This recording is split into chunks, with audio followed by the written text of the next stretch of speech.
ganito ang tadhana. Sarang pinto at bintana, dapat sigurong iwasan mapagkatong sa daraan.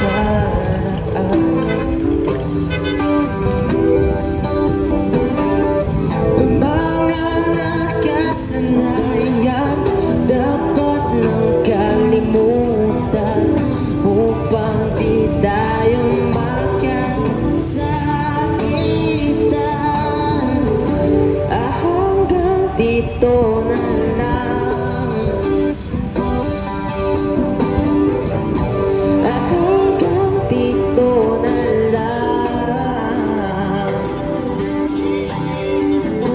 Ikaw ba ang nabago o ako o tayo? Bakit tayo hanggang dito na lang,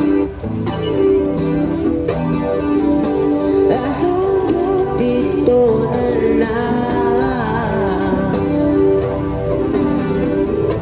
Kung tunay ang paalam, huwag ka nang magparamdam dahil hinihirap lang.